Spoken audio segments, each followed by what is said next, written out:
ние интервју со началникот на Генералштаб, генерал-мајор Сашко Лавчиски. Генерале, благодарам што прифативте интервју за МИА. Помина една година од вашиот мандат, многу предизвици, спроведување на НАТО стандардите, војна во Украина, Израел, Газа, тензично на Блискиот Исток. Како ја оценувате безбедносната состојба во државава и дали е загрозен регионот од оваа војна? Благодарам, задоволството е мое. Најнапред дозволете ми од мое лично име, од името на сите припадници на армијата, да ви посакам добре дојде во мојата канцеларија, во Генералштабот, да ви се заблагодарам на можноста што ќе разговараме на актуелни, одбранбени, безбедносни теми со фокус на армијата секако и секако да ги поздравам сите ваши гледачи. Во контекст на вашето прашање, да, денеска живееме во исклучително сложен безбедносен свет, со многу безбедносни предизвици, би рекол. Војната во Украина, војна на европско тло, нешто што беше незамисливо. И тоа не било каква војна, конвенционална војна од широки, големи размери, каде што е надоградена истата со примената на сите овие нови технологии и технолошки напредоци. Ние како регион, тука би зборувал малку повеќе во контекст на Западен Балкан и Македонија како дел од регионот, сме подложни секако на предизвиците кои доаѓаат како резултат на таа војна, имајќи во предвид подложноста на регионот на дезинформации, лажни вести, политички влијанија, повторно оживување на некои стари практики на меѓудржавни тензии и конфликти, сето тоа допринесува да бидеме како дел од овој регион ранливи на ваквата состојба. Исто така, она што се случува во Израел, војната таму, конфликтите на Блискиот Исток, може да предизвикаат за нас нешто што е добро познато, нови мигрантски бранови, од кои веќе имаме искуство, радикализација на одредени групи кои не ретко наоѓаат прибежиште и во овие простори, во регионот и во државата. Сето тоа представуваат одредени одбранбени, односно безбедносни предизвици, за кои треба добро да размислиме, добро да ги проанализираме и да преземеме конкретни мерки, преку градење превентивно сега на отпорност. Не само во Министерство за одбрана, не само во армијата, него и кај сите останати државни институции. Дали има директна војна закана за државата? Нема. И да одговорам на вашето прашање, моменталната безбедносна состојба во државата ја оценувам за стабилна, но секако потребно е да се врши добра анализа и добро да се следат предизвиците, безбедносните предизвици кои доаѓаат од конфликтните и војните подрачја широм светот. На последниот состанок на НАТО се постави амбициозна цел секоја земја членка да ги зголеми трошоците за одбраната за 5% до 2035 година. Се предвидува 3,5% од оваа квота ќе оди за воени инвестиции, а 1,5% за внатрешна безбедност. Кој е вашиот став за оваа одлука и што ќе значи тоа за нашата армија? Знаете, јас како началник на Генералштаб треба да бидам среќен со овие 5%, за тоа што тоа ќе значи многу за одбраната, но мора да нагласам дека тоа е доста амбициозна цел и ќе биде големо оптеретување за владата и буџетот. 5% за мала држава како што е нашата е навистина амбициозна и предизвикувачка цел. Со тие 5%, достигнување на тие 5% ќе имаат проблеми поразвиени држави со веќе поставени планови за развој во одбранбениот сектор. Така да пак повторувам дека ова ќе биде доста предизвикувачки. Да, како што кажавте, 3,5% од тоа ќе идат директно за развојот на воените капацитети.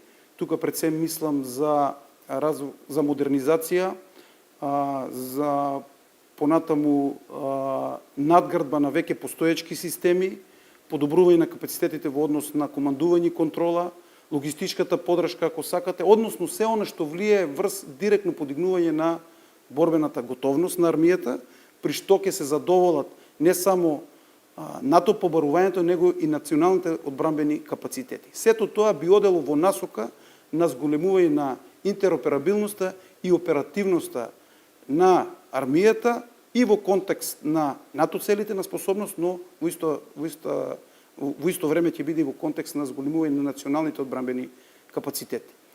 Во контекст на 1,5, тука пред се мисли на она што спаѓа во доменот на национален одбранбен контекст или логистичка инфраструктура, патишта, железници и така натаму, развој на резервниот состав, на цивилната заштита или сите оние механизми кои се поврзани со развојот на отпорноста, која веќе ја спомнав, а во контекст на одбрана од хибридни закани, сајбер безбедност и справување со најразлични видови на кризи.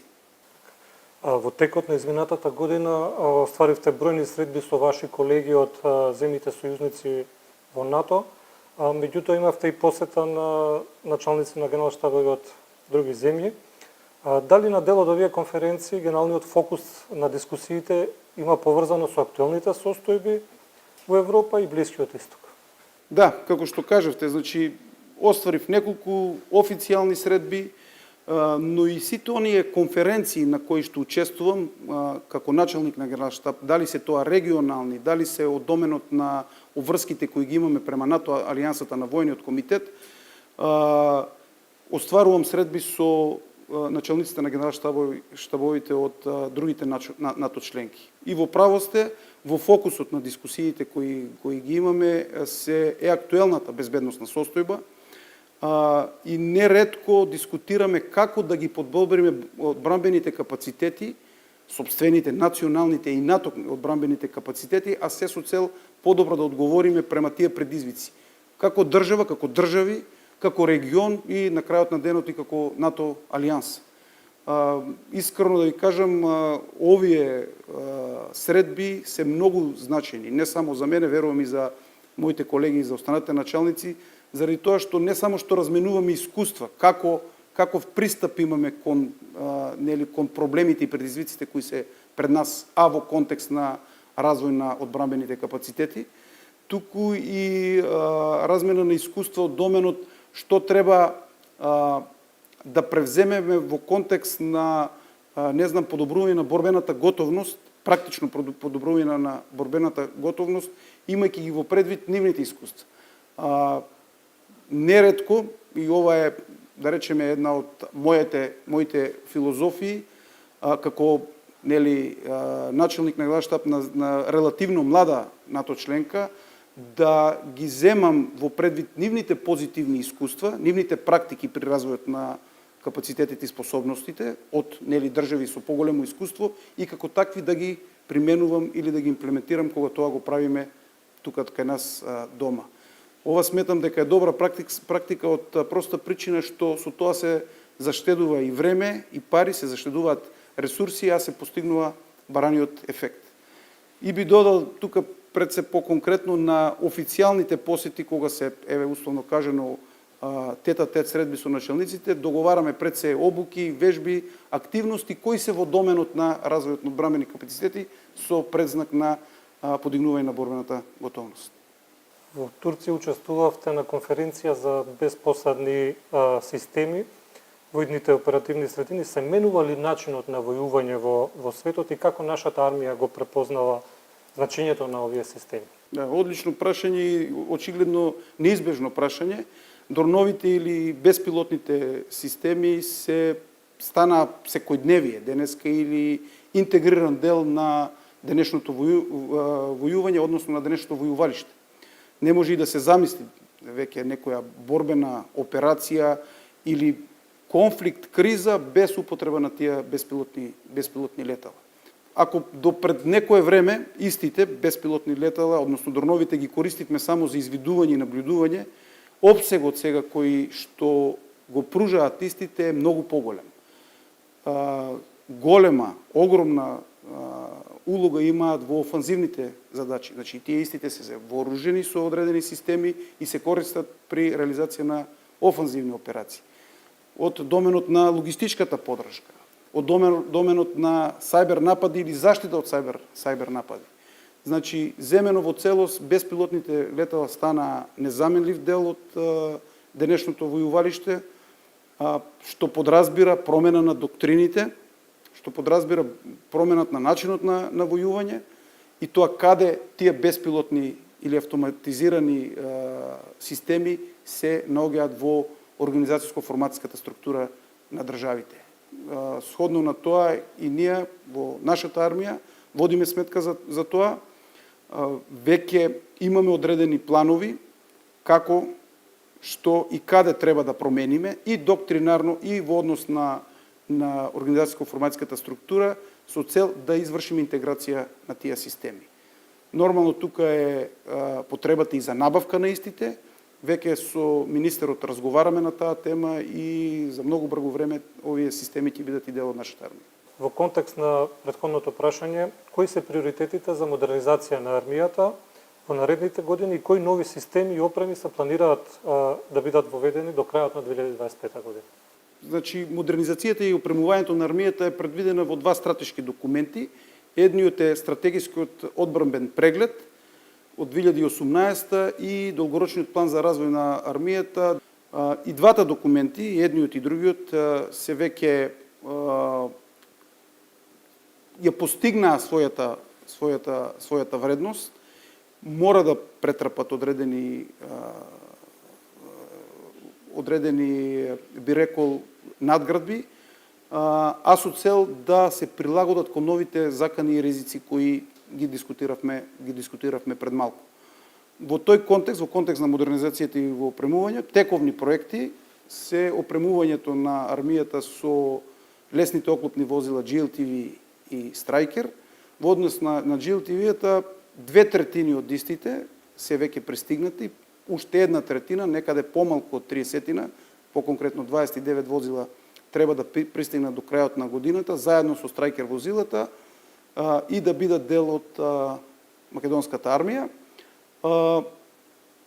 Со нивното пристигнување, со нивното интегрирање во единиците, тука пред се тие ќе бидат наменети за лесната пешадиска баталјонска група како наш највисок НАТО приоритет, ќе се зголеми мобилноста, која е многу важна, заштитата на персоналот и истите доаѓаат, како што знаете и како што можевте да видите од неколкуте активности кои претходно ги имавме пред пристигање на истите, доаѓаат со автоматизирани огнени системи, кои што значително ќе подигнат и огнената моќ на армијата и на конкретно на лесната пешајска баталјонска група.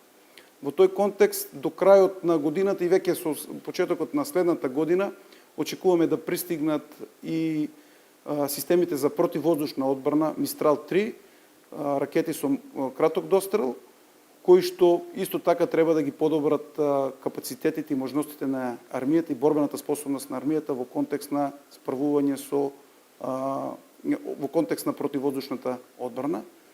Веќе ви е познато дека хаубиците Боран 105 мм се дел од артилерискиот баталјон во Прилеп. Паралелно со ова се модернизација, односно подобрување на капацитетите од доменот на сајбербезбедноста, од доменот на она што влегува во генерална инженерија, генерални инженерски единици, борбена инженерија, борбени инженерски единици и така натаму и многу други проекти. Очигледно е зголемувањето на опремата во армијата, меѓутоа ќе има ли кој да ја обслужува, односно каков е планот за прием на професионални војници, за произведување на офицери, подофицери и што се превзема во однос на подобрување на условите на војниците во армијата? Можам да истекнам во оваа прилика дека во поглед на пополна со персонал по сите категории, ова година направивме многу заедно со Министерството за одбрана. Како што веќе знаете, на денот на армијата свечено ги построивме веќе произведените ново произведени или веќе произведените 149 подофицери, водници и 26 подпоручници како дел од офицерскиот кор. И тие веќе се дел од и се на лидерски позиции во армијата и верувам дека сте во тек конкурсот за 300 професионални војници, кои беше распишан од страна на Министерство за одбрана Евотек. Истиот е замрзнат заради локалните избори и очекуваме истиот да продолжи по завршетокот на изборите.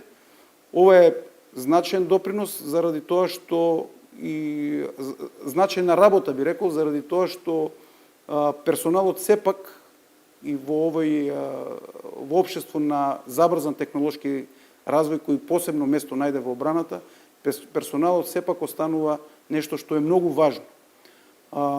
Ние како армија во моментот немаме проблем со пополна заради тоа што армијата како таква е атрактивна, љубовта кон униформата и патриотизмот очигледно на населението им значи многу. Имаме навистина доста кандидати кои се пријавуваат, значи можеме да правиме вистински избор. Ке биде предизвик очигледно за некои поспециализирани, постручни позиции од доменот на комуникацијско-информацијски системи, техничари за одредени платформи, посебно во фазата на модернизација, но верувам дека и за тоа ќе се изнеде начин и модус како да го обезбедиме и тој кадар. Така, каков е планот за вложување во инфраструктурата на касарните, војните објекти? Вложување во инфраструктурата, во касарните, е постојан процес и во моментот се случува. Може би акцентот и фокусот е повеќе на касарни, односно инфраструктура која е врзана со развојот на лесната пешајска батальонска група, односно лесниот пешајски батальон, така да поголемиот дел од инфраструктурните проекти се во Штип. Но она што веќе го договоривме со Министерството и ова година, меѓутоа во следната година уште повеќе, со поголемо позасилено темпо, тоа ќе биде случај во сите останати гарнизони. И во гарнизонот Скопје, пред се тука мислам и на касарната Илинден, касарната Петровец, Чојлија, во Прилеп, во Куманово, во Тетово, во Кичево, значи нема да има касарна каде што нема да има инфраструктурни проекти, а се со цел да се обезбедат што е можно подобри услови и подвисок стандард за нашите припадници. Така, какви се плановите за зголемување на борбената готовност и кои се следните големи вежби во кои армијата ќе учествува или веќе учествува во дел од вежби? Зголемувањето на борбената готовност е непрекинат процес. Таа се одвива во моментот. И мој императив е зголемување на борбена готовност, она што е мојата примарна задача. Ова година, а заради тоа што не чека следната година, оценувањето на лесната пешајска батальонска група, акцентот беше даден на развојот на капацитетите и способностите на лесната пешајска батальонска група, па затоа истата учествуваше на една од најголемите вежби во регионот и во Европа, Immediate Response 25, која се реализираше на армискиот полигон Кривола, каде што учествувавме ние како армија, ние како држава со лесен пешадиски батальон, односно вториот батальон. Ова беше малтени првиот тест на лесниот пешадиски батальон во една меѓународна средина, каде што треба да го покаже до степенот на развој во контекст на НАТО целите на способност и во контекст на интероперабилноста и оперативноста со други земји членки на НАТО, до каде сме стигнати. Успешно беше завршена самата вежба. Има доста научени лекции кои беа идентификувани за време на вежбата и кои се во дел од планот каде што треба тие капацитети да се подобрат. Она што сакам во оваа прилика да го нагласам, а што се случува во моментот е нашето учество на исто така една голема вежба, меѓународна вежба, Cyber Junction 25 во Хохенфас во Германија, каде што учествуваме со 1/3 од лесната пешајска батальонска група, односно со засилена зајакната чета. Ова е за нас историска вежба по многу параметри. Прво е заради тоа што за прв пат учествуваме на вежба каде што покрај припадниците кои обично одат со личното вооружување и личната опрема, тие на таа вежба учествуваат и со целокупното вооружување кои го поседуваат, целокупните возила кои се на користење во единицата, борбени и неборбени, и останата материјално-технички средства кои се на употреба во единицата.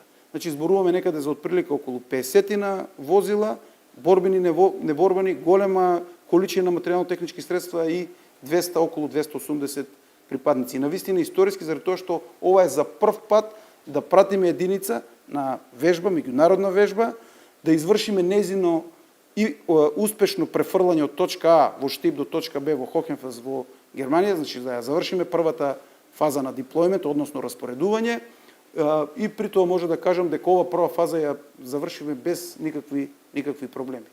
Имајќи во предвид дистанцата која се помина, големиот контингент на возила односно конвој кој беше направен со цел да се префрли единицата, како што кажа, во Хохенфелс. Ова вежба, пак нагласувам дека е дел од развојот или тест фазата, контролната фаза на развојот на лесната пешадиска батальонска група, како втора контролна точка, би рекол. Верувам дека успешно ќе заврши, се очекува вежбата да заврши некаде во втората половина на септември, успешно да се вратат назад, а се во насока да бидеме подготвени како армија, како држава и како лесна пешадиска батальонска група во април следната година да бидеме подготвени за НАТО оценувањето на борбена готовност, која ќе биде извршено од НАТО мониторинг тим.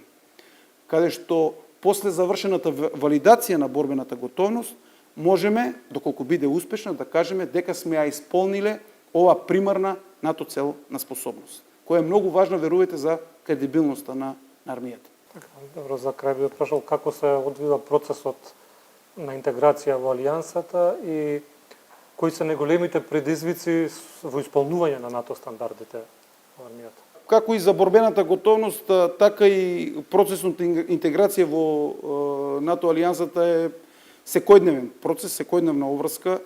Знаете, со самиот влез во НАТО 2020 година, ние не ја завршивме интеграцијата. Да, ние ги исполнувме елементарните услови за влез во НАТО, меѓутоа процесот посебно околу прифаќање на стандардите и имплементација во армијата, во одбраната, во институциите е процес кој трае.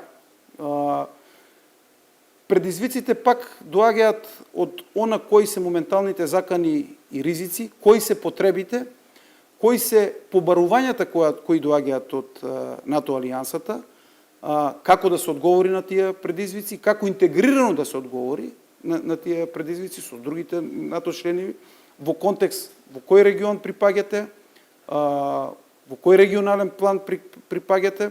Како што знаете, ние и како сме интегрирани и сме дел од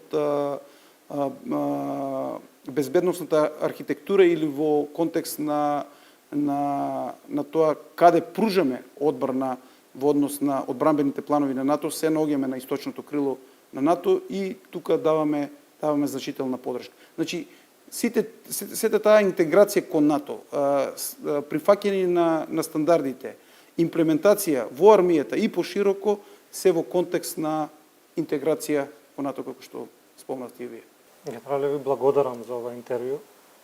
Се надевам објаснивме многу работи. Благодарам на вас, навистина ми беше задоволство.